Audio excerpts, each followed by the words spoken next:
Pues buenos días Iglesia, ¿cómo están? Se ven todos muy guapos, recién bañaditos. Me da mucho gusto ver caras nuevas. Bienvenidos, esta es su casa, esperamos servirles y que se sientan en casa. Y decirte que no es casualidad que estés aquí, es una bendición que estés aquí. ¿Hay alguien aquí que no es creyente y que nos visita por la primera vez, que no se considera creyente? ¿No? ¿Todos? Ok, perfecto. No te vamos a hacer nada, no te preocupes.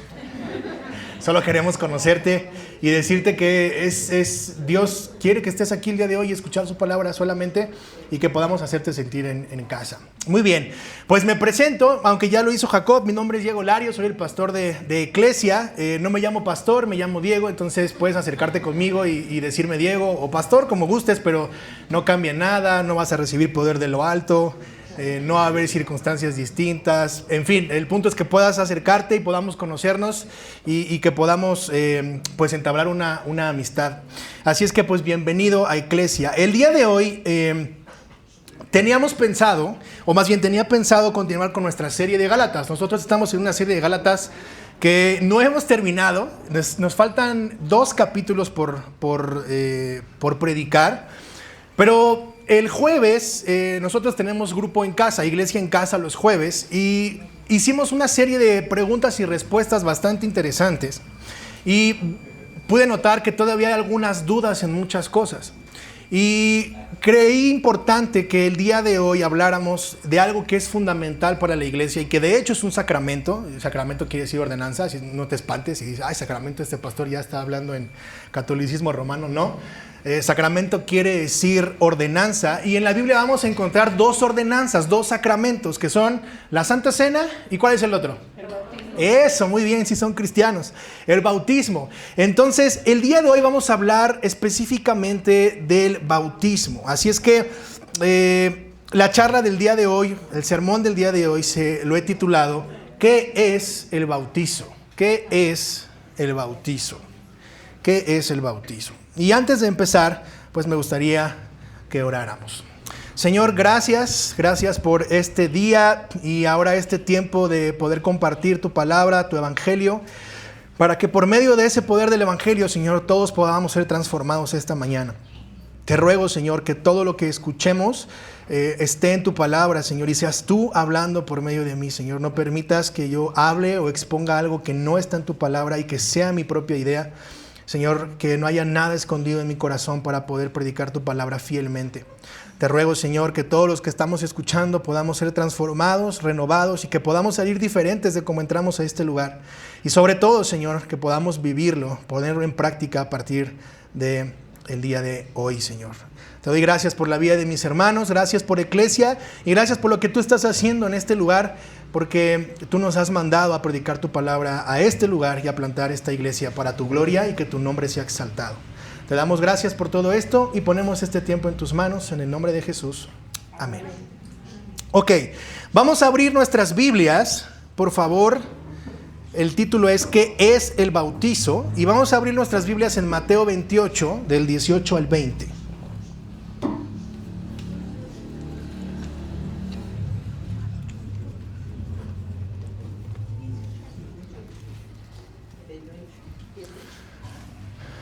Mateo 28,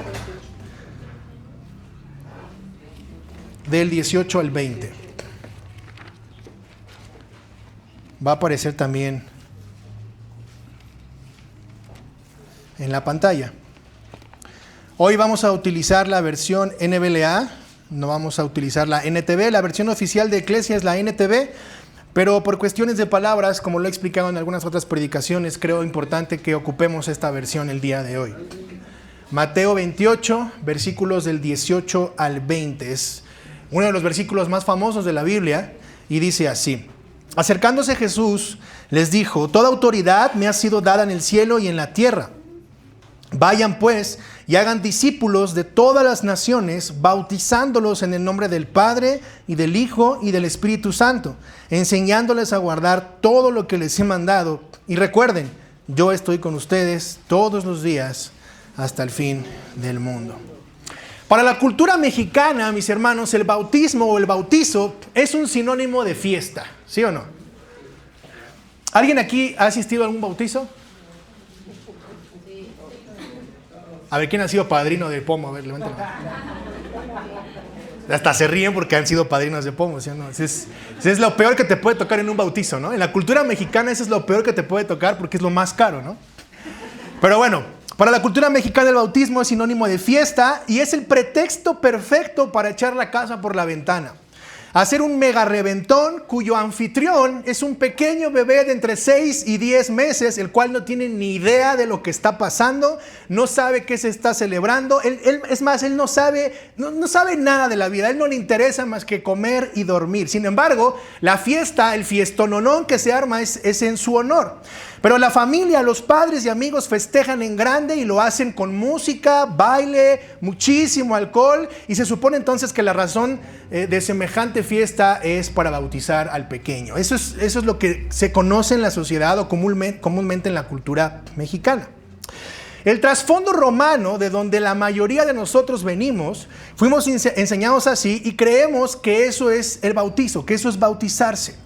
Que a un bebé se le echa agua en la cabeza y esta ceremonia está dirigida por un sacerdote. La realidad es que ignoramos por completo las implicaciones teológicas que esto tiene y mucho menos vemos si esto está o no en las Escrituras. Es más, me atrevería a decir que la mayoría de nosotros fuimos bautizados así. Así que si hay alguna persona que piense que ya no necesita bautizarse porque lo hizo de bebé, pues tengo una mala noticia para ti. Necesitas bautizarte. Pero ahorita vamos a ver varias implicaciones. Y por lo menos eso no es el bautismo bíblico o no es lo que la Biblia enseña acerca del bautizo. Por otro lado, el cristiano promedio sabe que debe bautizarse, pero no sabe por qué. Simplemente tiene como esta inercia de saber que es por obediencia, pero realmente no entiende las implicaciones de lo que significa el bautizo. De hecho, hay lugares que se denominan evangélicos y bautizan con una manguera solo en la cabeza. Y bueno, eso es parte de una tradición o si podríamos llamarlo de una denominación llamada presbiteriana que considero es bíblica y centrada en el evangelio y de hecho es parte es parte central de la historia de la iglesia, de la historia primitiva de la iglesia. Y otros bautizamos por inmersión, en este caso iglesia bautiza por inmersión. Hay dos posturas en esto. El problema es que muchos de nosotros ignoramos las razones y las implicaciones de este evento y lo fabrican como una experiencia para un sector de la congregación. Y entonces la gente piensa que solamente es para aquellos que merecen la gloria del Señor, ¿verdad? Con todo esto, mis queridos hermanos, estoy seguro que pueden o deberían de surgir dos preguntas. La primera es, ¿qué es el bautismo? Y la segunda es, ¿cuántos tipos de bautismo existen? Así es que a la luz de todo esto, lo que pretendo exponer esta mañana es responder estas dos preguntas a la luz de la Escritura. ¿Qué es el bautismo y cuántos tipos de bautismo existen? Lo primero que quiero tocar es ¿qué es el bautismo? ¿Qué es el bautismo? La palabra bautizo se conforma de dos verbos en griego, bapto o baptizo. Otra vez, la palabra bautizo se conforma de dos verbos en griego que son bapto o baptizo. Ambos quieren decir sumergir o zambullir en algo. ¿De acuerdo? Por lo tanto, desde el punto de vista neotestamentario o del Nuevo Testamento, para comprenderlo mejor, esto es lo que enseña justo el Nuevo Testamento. El bautismo es un mandato de Dios, y va a aparecer en la pantalla, el bautismo es un mandato de Dios que tiene que ver con sumergir en agua, que representa un simbolismo y además es una confesión pública de nuestra fe en Cristo. El bautismo es un mandato de Dios que tiene que ver con sumergir en agua y que representa una confesión pública de nuestra fe en Cristo. ¿Hasta ahí vamos bien? Ahora,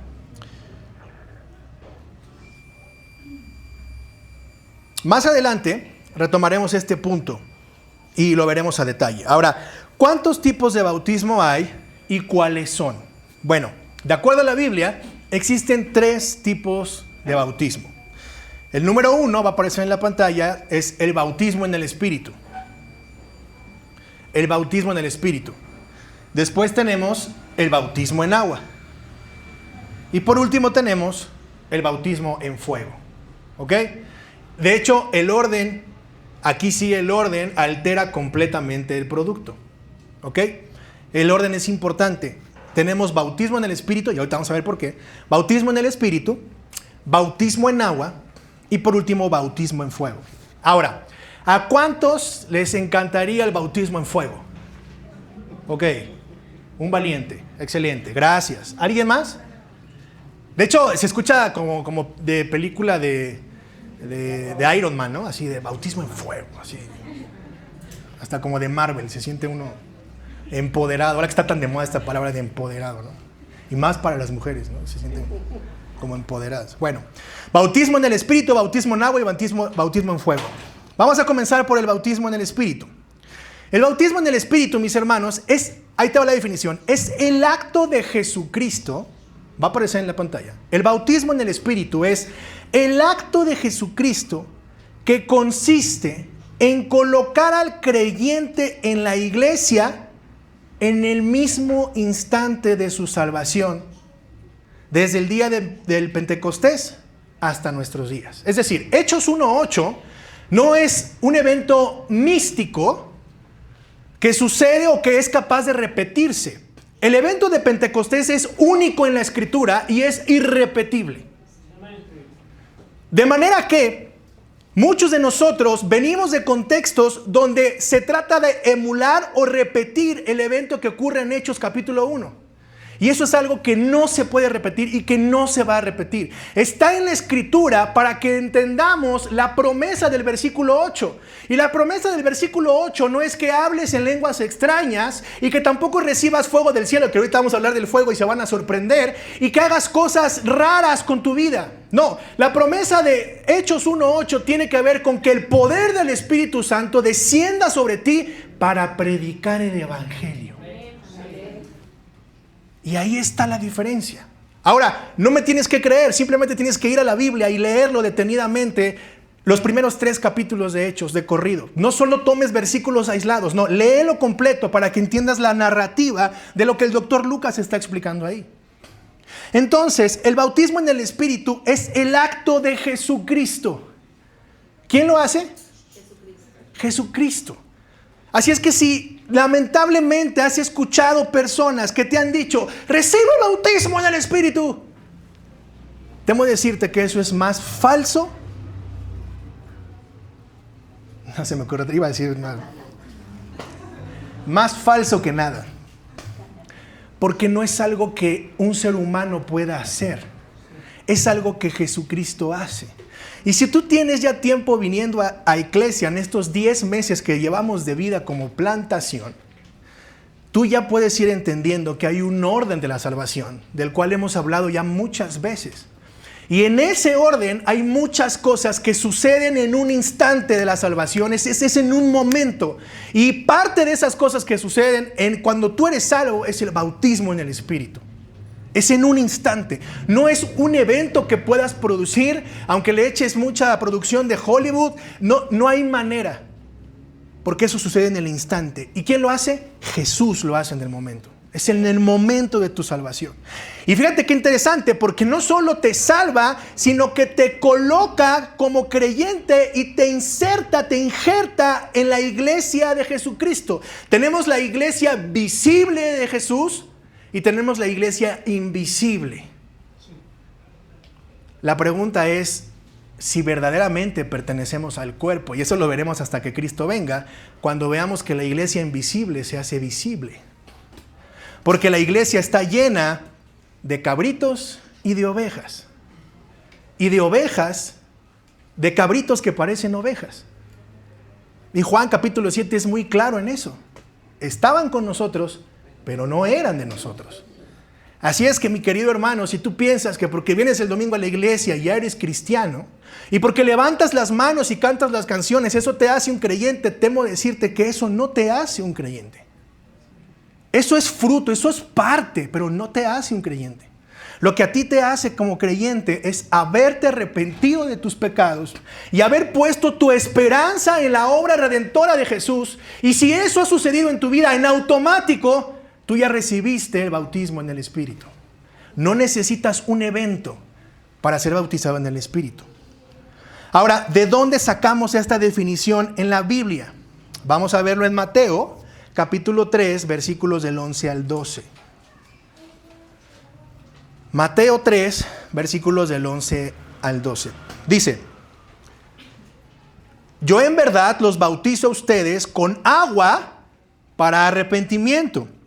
Pero aquel que viene detrás de mí, este es Juan hablando, detrás de mí es más poderoso que yo, a quien no soy digno de quitar las sandalias. Él, Jesús, los bautizará con el Espíritu Santo y con fuego.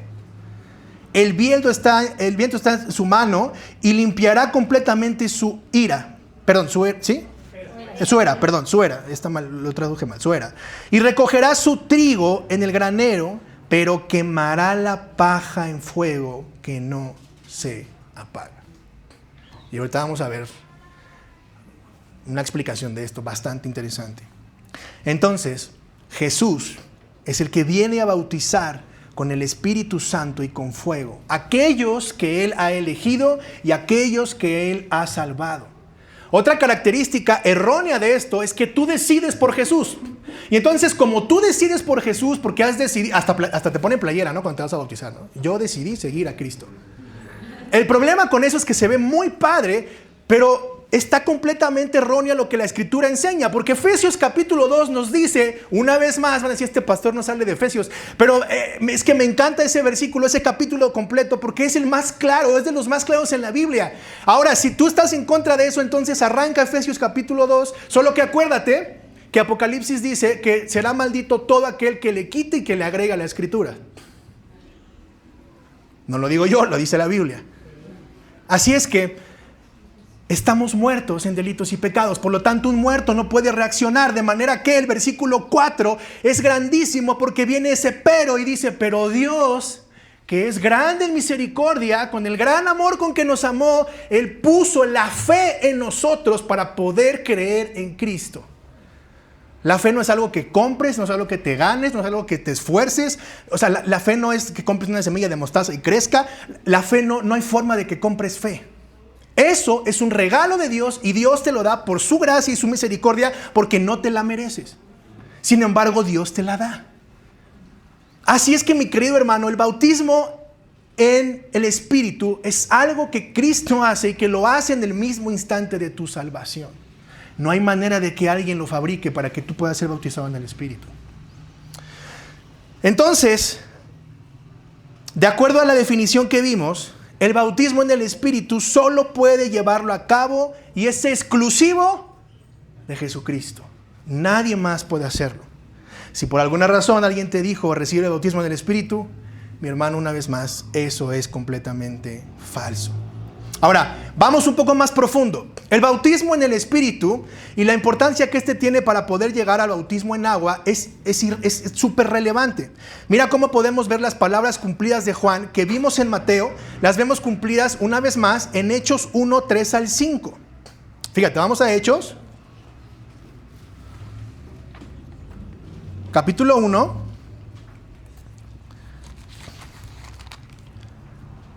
Versículos del 3 al 5. Dice, a estos también, después de su padecimiento, se presentó vivo, está hablando de Jesús, se presentó vivo con muchas pruebas convincentes, apareciéndoseles durante 40 días y hablándoles de lo relacionado con el reino de Dios. Reuniéndolos, les mandó que no salieran de Jerusalén, sino que esperaran la promesa del Padre, la cual les dijo, oyeron de mí. Porque Juan bautizó con agua, fíjate la referencia, ahí está haciendo la referencia a lo que acabamos de leer. Juan bautizó con agua, pero ustedes serán bautizados con el Espíritu Santo dentro de pocos días. Como lo he repetido también en otras ocasiones, la Biblia se interpreta a sí misma. Y lo acabamos de comprobar con esto que acabamos de leer. Ahora el versículo 8, una vez más, lo retomo y lo recalco para que lo puedas ver en la Escritura. Es el versículo de la promesa. Pero recibirán poder cuando el Espíritu Santo venga sobre ustedes y serán mis testigos. Ahí está la razón del poder. La razón del poder es para que seamos testigos en Jerusalén, en Samaria, en Judea y hasta los confines de la tierra. ¿Te acuerdas lo que comenzamos como versículo base de esta predicación? Mateo 28. Vayan, ¿y qué? ¿Y dónde los vamos a hacer? ¿Solo en esa? Fíjate bien, alguien discipuló a una persona en X lugar y esa persona llegó a esta región y esta región fue compartido el evangelio. ¿Se cumple Mateo 28? Sí. Completamente. ¿Te das cuenta? Ahora, lo triste de esto es que en Latinoamérica, bueno, de México hacia abajo, cuando llegaron los reformadores, el puritanismo inglés solo llegó a predicar en las grandes ciudades, pero en Estados Unidos. Por eso Estados Unidos es una de las naciones que están más apegadas a la Escritura y que no tienen movimientos extraños en sus iglesias. El problema con México es que cuando se compartió el evangelio en México, empezaron no en las ciudades grandes, sino en las zonas rurales. Por lo tanto, hubo una distorsión del evangelio y comenzaron con movimientos y abusos de los cuales padecemos hasta el día de hoy, y por eso es importante reevangelizar nuestro país. Y esa es la razón del por cual estamos en el contexto en el que estamos. ¿Ok? Ahora, Hechos 2, vamos a darle la vuelta. Bueno, en mi caso hay que darle la vuelta, no sé tu Biblia, pero Hechos 2, del 1 al 4. Fíjate qué interesante. Cuando llegó el día de Pentecostés, estaban todos juntos en un mismo lugar y de repente vino del cielo un ruido como el de una ráfaga de viento impetuoso que llenó toda la casa donde estaban sentados. Se les aparecieron lenguas como de fuego que repartiéndose se posaron sobre cada uno de ellos. Todos fueron llenos del Espíritu Santo y comenzaron a hablar en otras lenguas según el Espíritu les daba habilidad para expresarse. No me voy a meter en el tema de las lenguas, solo leeré el versículo 5 para no dejarlos en suspenso. Había judíos que moraban en Jerusalén, hombres piadosos procedentes de todas las naciones bajo el cielo. Y esto nos hace ver que las lenguas tienen que ver con idiomas y no con lenguajes raros o extraños que estamos acostumbrados a escuchar y que la Biblia no afirma. Lo que está diciendo Hechos es que esos hombres fueron llenos del Espíritu Santo, fueron bautizados en el Espíritu y comenzaron a predicar el Evangelio cada quien en su idioma. Es como si aquí habláramos inglés, francés, italiano y español y cae el Espíritu Santo y tú no tienes idea del inglés, pero de repente comienzas a predicar el Evangelio en inglés y nunca fuiste a Quick Learning, no, a Interlingua, no sé si existe Interlingua o lo que sea. Eso es lo que está sucediendo aquí. Para que quede claro lo que el texto está diciendo. No está diciendo que hablaba otra cosa, no, estaban hablando idiomas. ¿Y qué hablaban? El Evangelio. Entre unos y otros se compartían el Evangelio. Oye, pero el texto, Diego, dice llenura. ¿De dónde sacas bautizo? Hechos 10, 44 al 46. Vamos, por favor. El texto está diciendo llenura. ¿De dónde sacas bautizo? Hechos 10, 44 al 46. Dice: mientras Pedro aún hablaba estas palabras, estaba predicando el Evangelio, el Espíritu Santo cayó sobre todos los que escuchaban el ¿qué? Ah, qué interesante. Nunca les dijo noches de gloria, todos tírense, pasa por la Biblia y toda la sarta de cosas que hemos escuchado. La Biblia es clara, aquí lo está diciendo.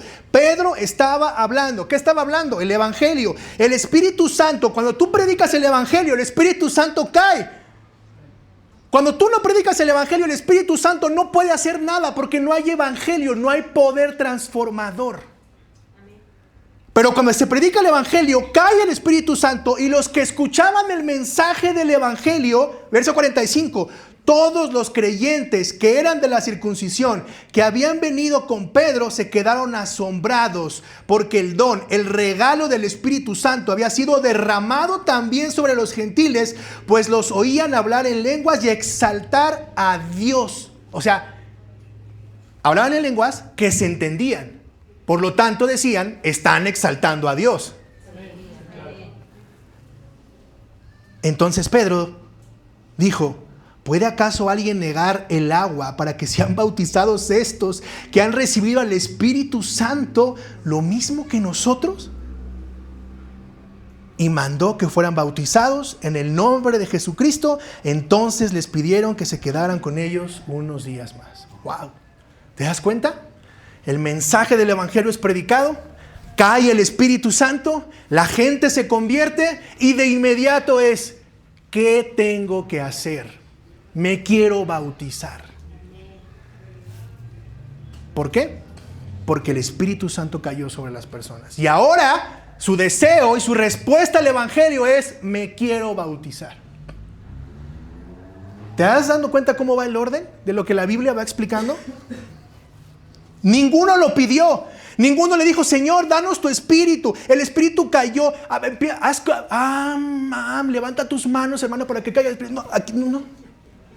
En ninguna parte de esto está aquí. Pedro predica el evangelio y el poder del evangelio está ahí y el Espíritu Santo cae. Este es un ejemplo magistral, mis hermanos, de la soberanía de Dios en la salvación. Él decide quién y lo hace. Pasó lo mismo en Hechos 2. Pero si aún no te queda claro lo que te acabo de decir, lo que acabamos de ver, vamos a ver un versículo más. Hechos 11. Ahora vamos a leer del versículo 15 al 16. Cuando comencé a hablar, ¿qué dice? El Espíritu Santo descendió sobre ellos, tal como lo hizo sobre nosotros al principio. Entonces me acordé de las palabras del Señor cuando dijo, Juan bautizó con agua, pero ustedes serán bautizados ¿con qué? Con el Espíritu Santo. Ay, qué interesante.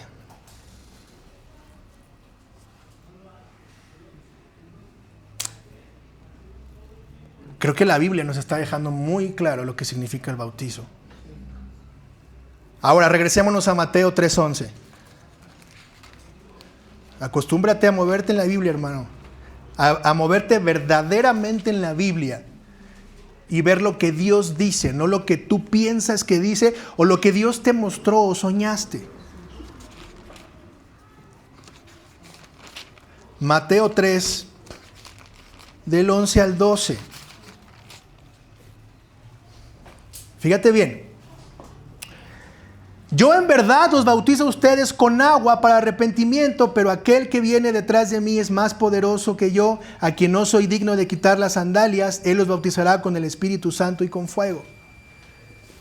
No sé si quieras que lo reafirmemos las veces que quieras, pero la Biblia es muy clara. Cuando el Señor nos concede arrepentimiento y fe para salvación, el Señor también nos bautiza en el Espíritu Santo y por consecuencia eres colocado como parte del cuerpo que es la iglesia y ahora verdaderamente eres un cristiano. ¿Cuántos pueden decir amén a eso? Amén.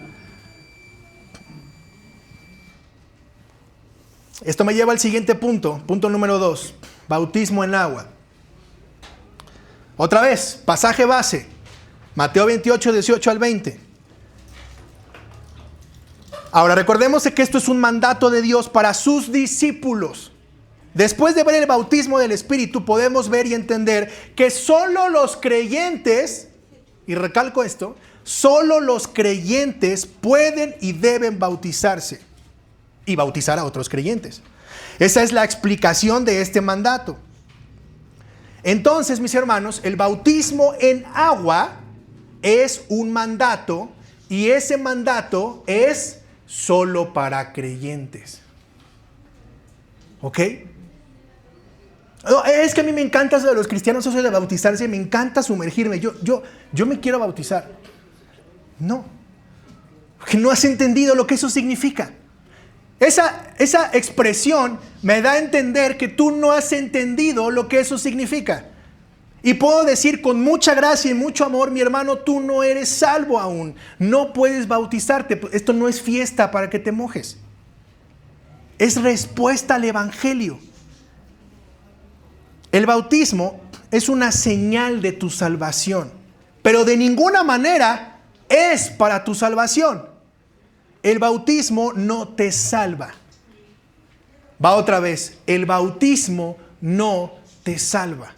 A ti lo que te salva es el Evangelio. Es la vida, la muerte, la resurrección y la ascensión de Jesús. Y haber puesto tu fe en esa obra redentora, eso es lo que te salva.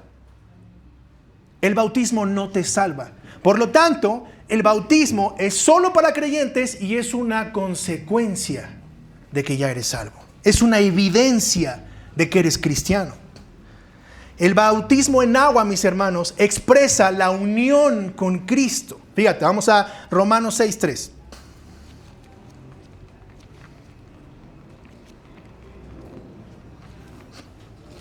Romanos capítulo 6, versículos 3 y 4.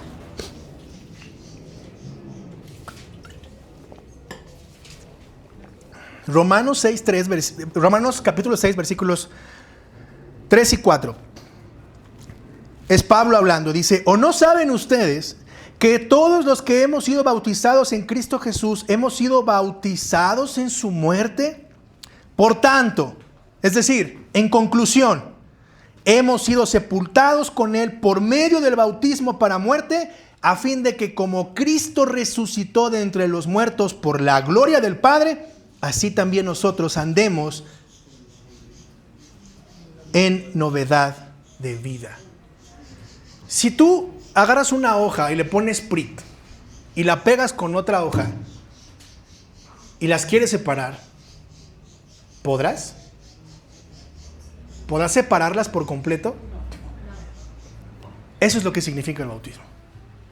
Estás pegado a Cristo. Simboliza que estás pegado a Cristo. Fíjate que esto es importante y lo hablábamos en el Congreso de Jóvenes ayer, pero a veces nuestra mente no alcanza a comprender esto, y me incluyo. En el Antiguo Testamento, la presencia de Dios moraba en el templo, pero viene el pacto de la gracia, y ahora el Espíritu Santo, Dios mismo, la Trinidad, mora en ti. Ahora tú eres el templo. Y a veces nuestra mente nunca piensa en esas cosas. Quiero que te des cuenta lo que eso implica. Por lo tanto, tú respondes al bautizo. Porque ahora Dios mora en ti y tú eres su templo. ¡Qué privilegio! Amén. El bautismo en agua, mis hermanos, simboliza la entrada a la familia visible de Dios. Fíjate, vamos a Hechos 2. Hechos 2, adelantito.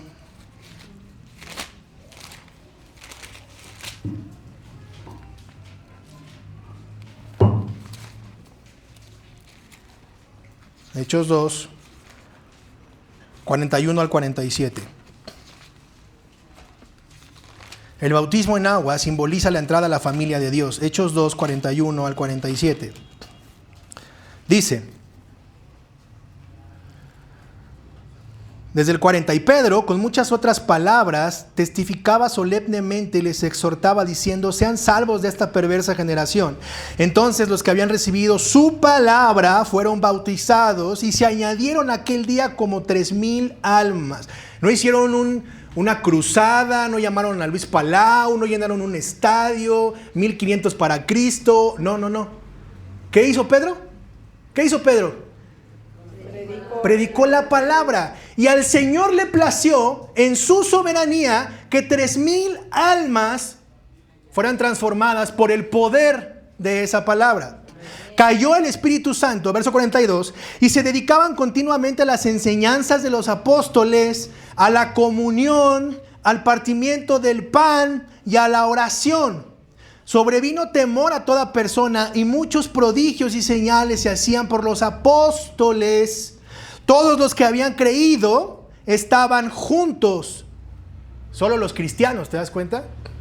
Solo los que creyeron, esos estaban juntos y tenían todas las cosas en común y vendían todas sus propiedades y sus bienes y los compartían con todos según, o sea, no es como de que hay que repartir nuestros bienes, hermanos, endósenme sus escrituras y denme sus carros y sus... No está hablando de eso, está hablando de la comunión de respuesta al evangelio, viendo las necesidades de los demás, según la necesidad de cada uno. Día tras día, continuaban unánimes juntos en el templo y partiendo el pan, la Santa Cena, atrás la Santa Cena, aquí sí es pan de comida, de compartir la comida en los hogares, comían juntos con alegría y sencillez de corazón, ¿y qué dice? Alabando a Dios y hallando favor con todo el pueblo. Es decir, la gente decía, mira, estos cristianos son buena onda, nos escuchan, nos aman, nos cuidan, nos barren la calle, no se ponen en nuestras puertas, siempre tienen una palabra de aliento, de ánimo, siempre están al pendiente de nosotros, oran por nosotros, nos ayudan sin pedírselos,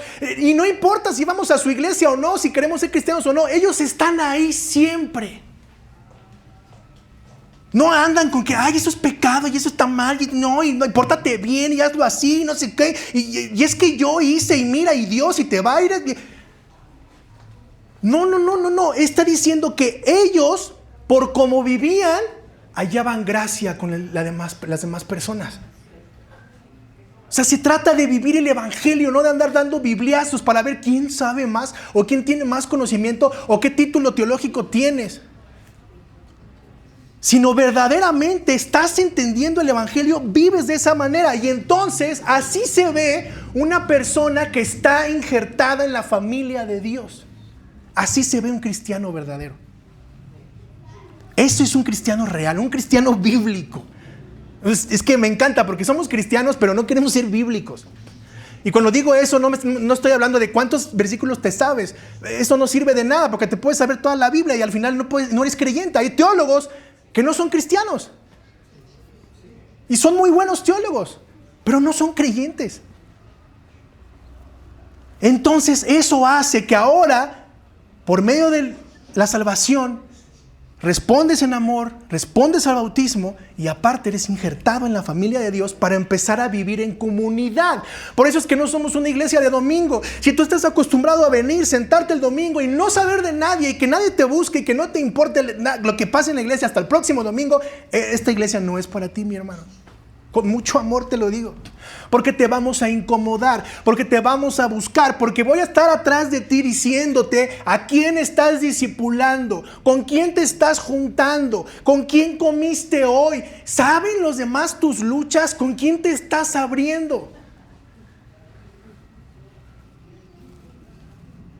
Porque puedes venir, eres bienvenido y siempre serás bienvenido aquí.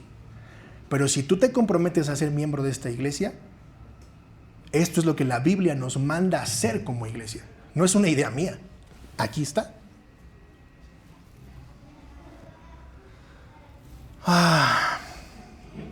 ¿Estamos aquí?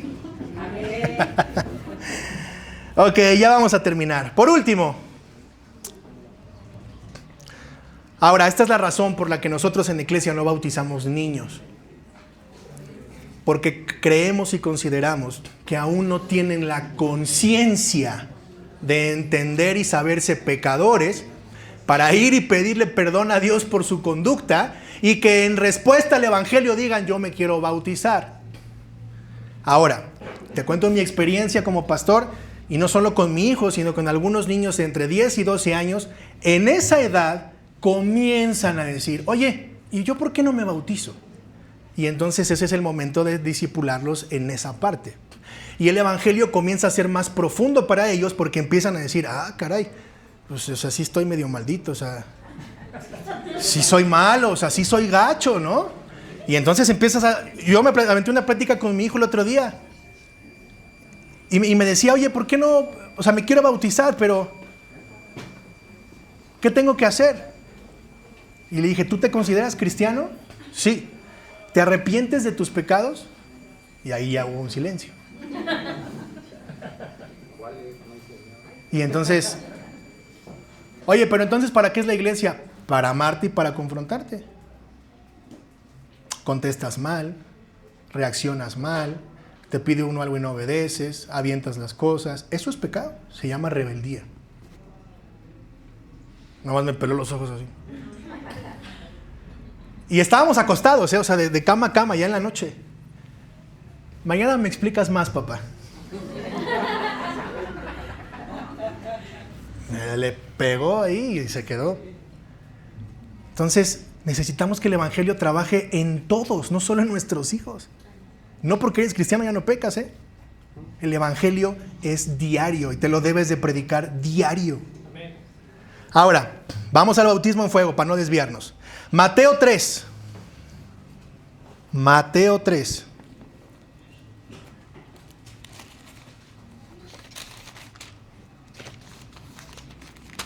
Mateo 3, versículos 11 y 12. Creo que ya lo habíamos leído, ¿verdad? Es el texto base.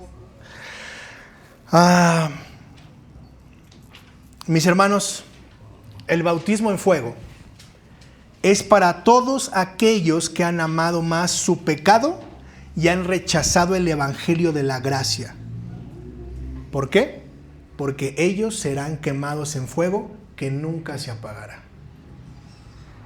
Fíjate bien. Yo en verdad los bautizo a ustedes con agua para arrepentimiento, pero aquel que viene detrás de mí es más poderoso que yo, a quien no soy digno de quitar las sandalias. Él los bautizará con el Espíritu Santo y con fuego. El bieldo está en su mano y limpiará completamente su era y recogerá su trigo y cizaña. La iglesia está compuesta de trigo y cizaña. Se parecen muchísimo, son idénticos, es muy difícil separar el uno del otro. Pero quemará la paja en fuego que no se apaga.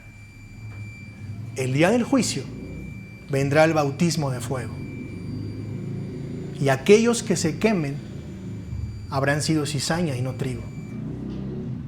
Y ese fuego no se va a apagar nunca. Pregunta, ¿aún deseas el bautismo en fuego?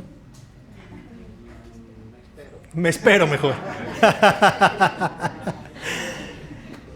Es que mis hermanos, a nuestro corazón caído, a nuestra mente y a todo lo que lo alimenta, Netflix, Hollywood, TikTok y toda la porquería que nos metemos diario, escuchamos eso y es como de wow, o sea, y todavía hay quien se avienta la puntada desde el púlpito de decir, reciban el fuego del Espíritu Santo. Estás condenando a la gente. Fuego en la Biblia significa juicio. Hay hasta una canción que dice, manda el fuego. ¿Seguros? ¿Están seguros? ¿Seguros quieren que venga el fuego? Eso es juicio, mis hermanos. Y todo esto sucede porque ignoramos lo que la Escritura dice. Mis hermanos, el cristianismo se trata de un libro. Y si a ti no te gusta leer, no deberías ser cristiano. Necesitas leer. Ahora, este bautizo, desde Génesis 3 hasta la eternidad, será para todos aquellos que no se han arrepentido. El fuego en este contexto, una vez más, es utilizado como un medio de juicio. Así que mis hermanos y amigos que están aquí esta mañana, la Biblia una y otra vez nos llama a arrepentirnos porque el reino de los cielos se ha acercado. Jesús, Dios encarnado, vino y te buscó. Tú no lo buscaste, tú no lo puedes buscar. Jesús vino, descendió, se hizo carne y vino a buscarte. El reino de los cielos vino a buscarte. ¿Para qué? Para que puedas ser salvo por lo que Él ha hecho en la cruz y para que seas bautizado por su Espíritu Santo y esto te lleve a obedecer y cumplir el mandato del bautismo en agua como un símbolo de que has muerto a tu vieja manera de vivir y ahora has resucitado junto con Cristo por el poder del Espíritu Santo, y esto como una profesión pública de tu fe, poniendo a la iglesia como testigo y comprometiéndote con ella para la gloria de Dios mismo. Eso es el bautismo. Si tú no eres creyente, mi hermano, es el momento de arrepentirte de tus pecados, poner tu fe en Jesús y en esa obra redentora que Él ya ha hecho por ti para su propia gloria.